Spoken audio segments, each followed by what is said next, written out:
Good morning. This is Penny Henry from Create for Christ Designs with your Wednesday encouragement from my CSB Bible.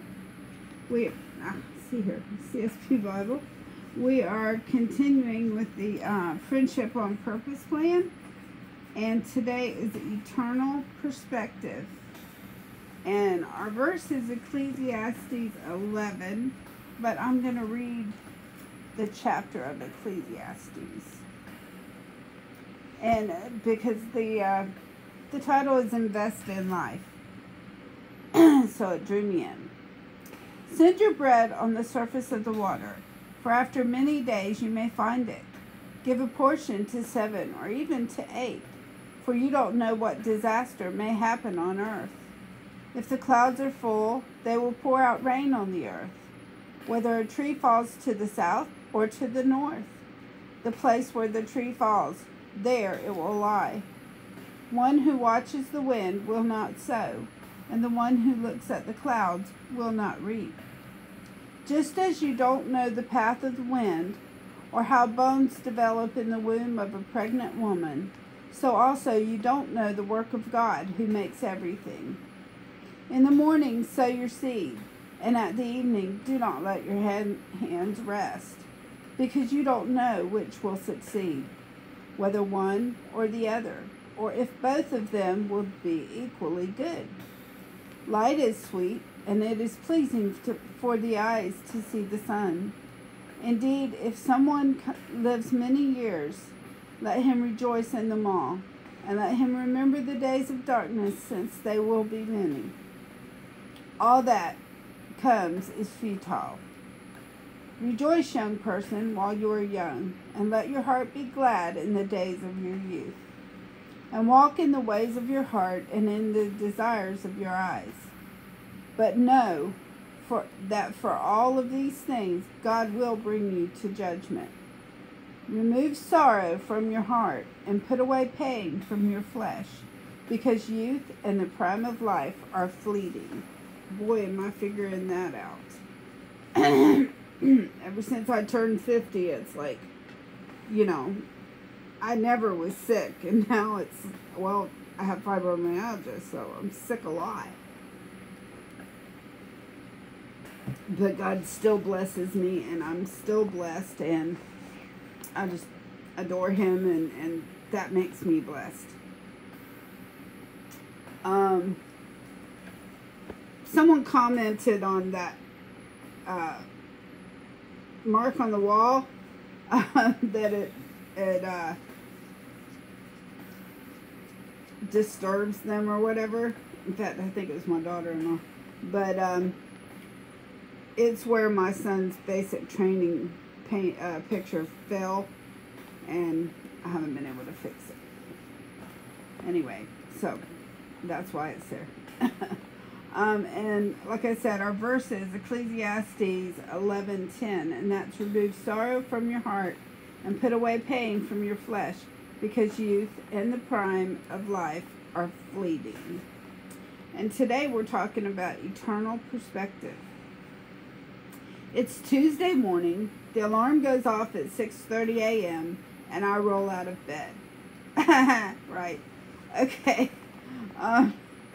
Mine goes off at 7 and I don't roll out of bed. I'm just like, dragging out of bed, more like it. Mainly because I go to sleep about 4. I am dressed in less than 15 minutes and head off to my standing coffee date with a friend.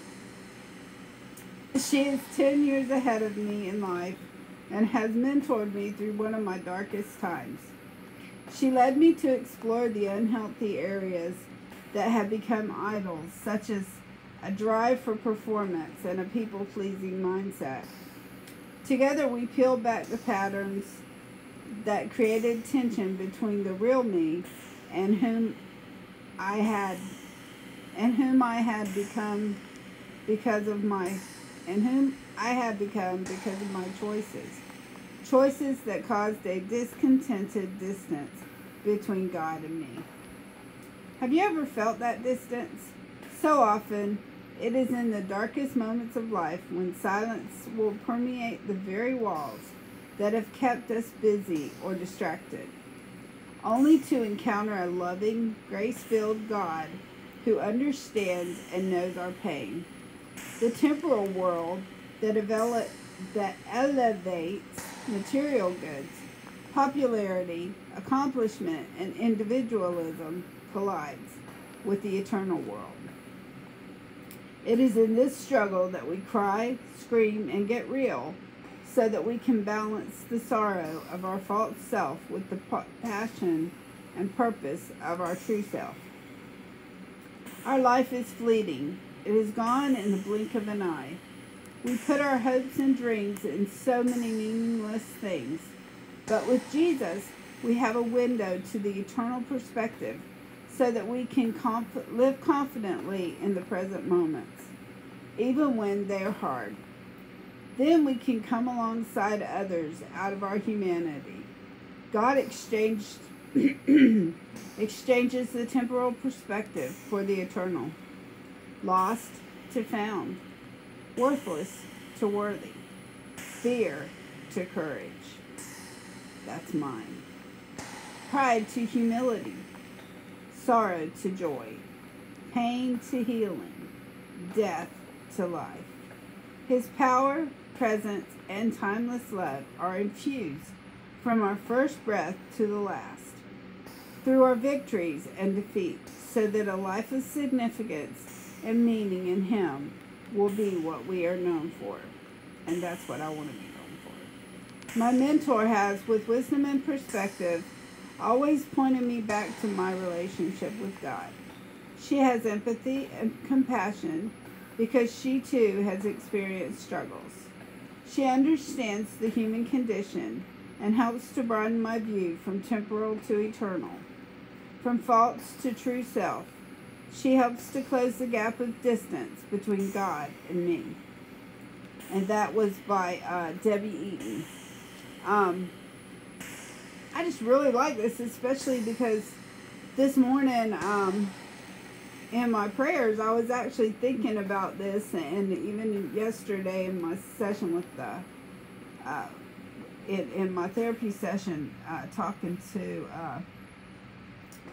my doctor, I was thinking and talking about the fact, well, she was talking about the fact that, you know, I'm a people pleaser. And, you know, she was telling me to you know, talk to someone about some issues, and I'm like, I'm not at that point. I can't do that. You know, because I am a people pleaser, and I cannot stand to hurt somebody's feelings. I can't stand to see somebody disappointed in me, or, of course, rejection. You know, I want to see people smile. I want to see people encouraged and happy, and I just can't stand to see anybody hurt, and me causing it. I'm just, but, you know, and then this morning it's like praying, it's like, I can't even speak to someone in love, speak the truth in love,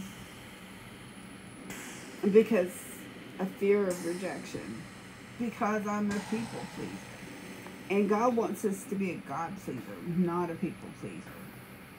And it's a hard one, but, you know, that's what He wants, and that's what we need to strive to be, and put Him above all else, even if it hurts, and even if it hurts someone else. But always, always, always, always, even if God tells you to speak something, speak it in love. Don't go off, you know, as if you're high and mighty and pious, you know, better than they are. You know, I'm like this lady here, you know, do it in a loving manner because you've been through it. And you don't want that person to go through what you've been through. And let them know that you just love them so much that that's why you're speaking the truth, the advice, the whatever God tells you to say to somebody. But don't ever make them feel like they're less than. That, and I can attest to it, that can bring hurts through many years and even into other generations.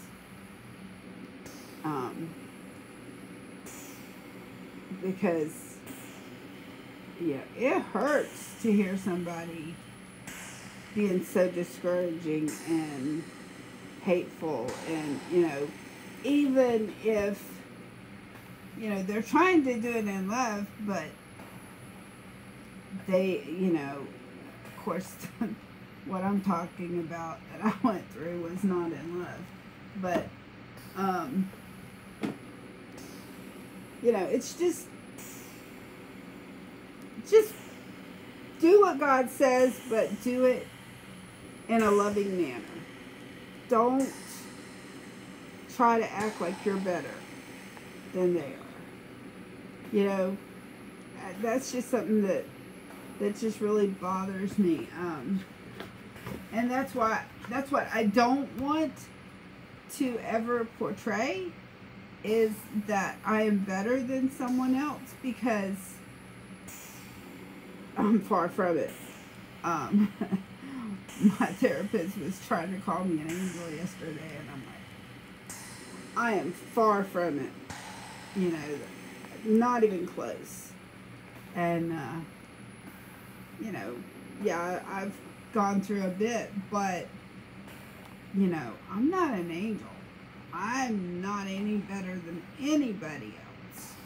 I might have different faults than someone else, but I'm not better than anybody else. I just have faults in different areas. Maybe I'm an encourager, but that's because I'm a people pleaser. And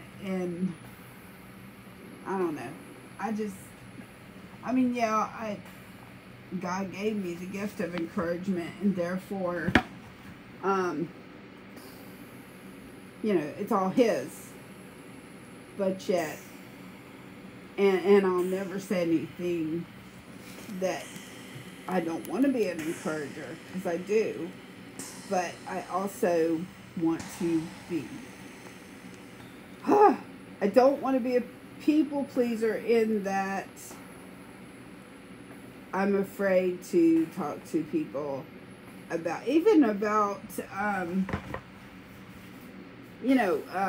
salvation.